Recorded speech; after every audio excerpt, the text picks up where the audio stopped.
fishing. I was cut off by the Mexican pool boy. Here's the deal.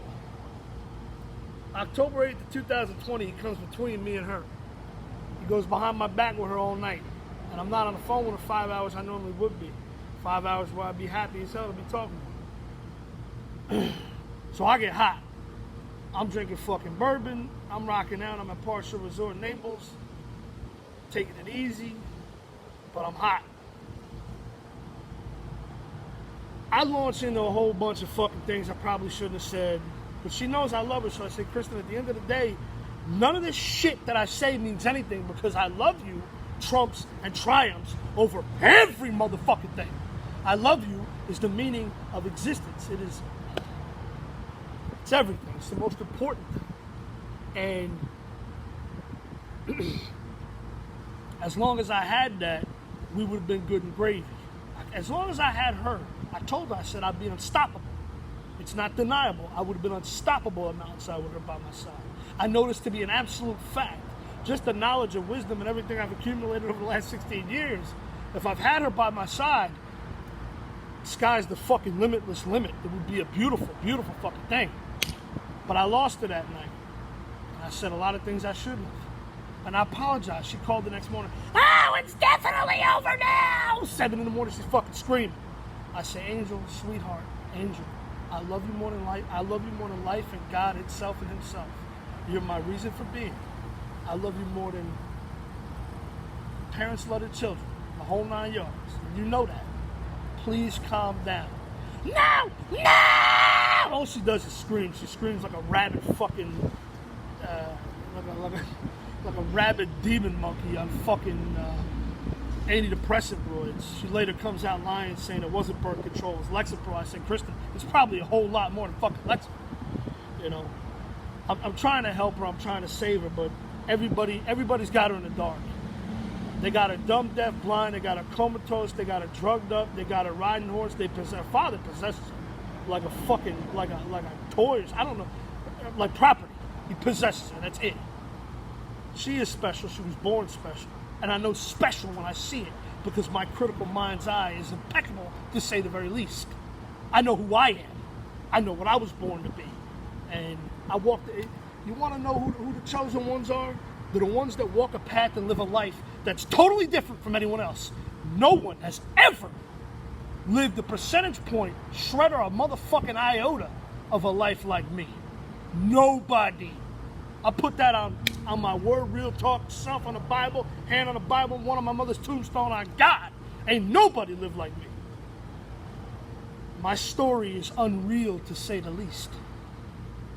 And it would be the last 20 years, which made no fucking sense, but I lived pretty good, all things considered.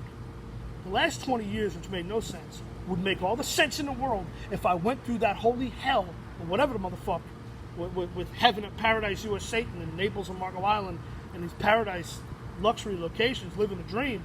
If I went through all of what I went through to get to Kristen, to get to my soulmate, to get to my twin flame, the love of my life and meaning for being, if it was all for that fucking reason, then it was all meant to be.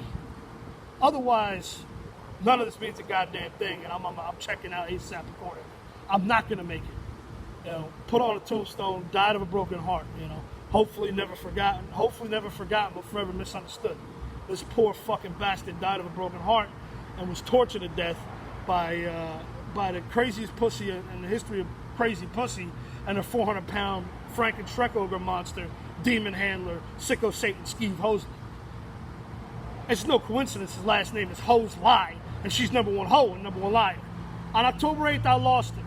I called that night because I couldn't play the fucking Childish Kids game, which she cut me off and ghosted me again that morning that I just went through 2 weeks earlier, so I said I'm done.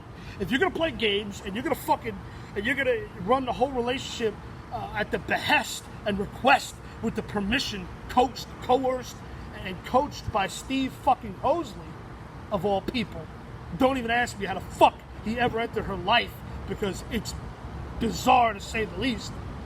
She thinks he's a good person. Everybody else thinks he's a good person. He says he's got his coffee mug, world's nicest asshole. I said, Kristen, I'm a fucking genius. I read people for a fucking living like a goddamn dime. And this is what I do. This is who I am. I do this the way you ride horses. This is what I'm good at. I'm telling you, Steve Hosley at 400 pounds, a bigger piece of shit on the inside. His 300-pound ex-Mexican fucking wife ghosted and ran from him. He knew how it affected him, so he used her and did it to her to me. How he got his dick in there, I don't even think God will understand. You could get anyone in this world, you could fuck 100 people if you want, but you never get your soulmate. You only get a sick fucking joke, because that's the way to fuck the world. The world has always got to be a sick joke, period. That goes for men and women. You don't get your soulmate, you don't get the one you love, that one always gets away. You can have all the rest of the fish in a motherfucking goddamn sea. Like I said, there's plenty of fish in the sea. I said, motherfuck the sea. There's only one Christy Lee. That Christy Lee is for me. Period. She's it. The only one I ever cried over.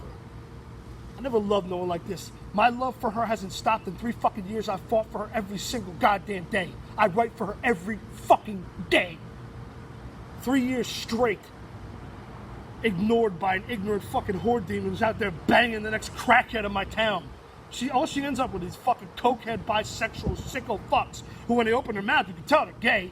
It's Sharky opened his mouth, the same fucking shit, different day. I caught him coming out the tanning salon in Mount Sinai. He goes, busted.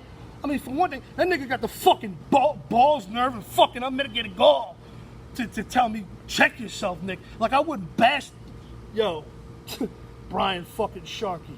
Who the fuck you think you're fucking with? Neither here nor there.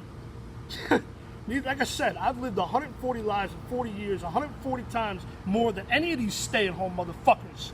They live at home with their motherfucking parents in New Jersey. They're nothing more or less than fiends. Every day I'm in a different location. Every day I'm in a different place. Every day I'm living a dream of fucking paradise and I'm making it happen for myself. And these motherfuckers couldn't do that if their fucking life depended on it.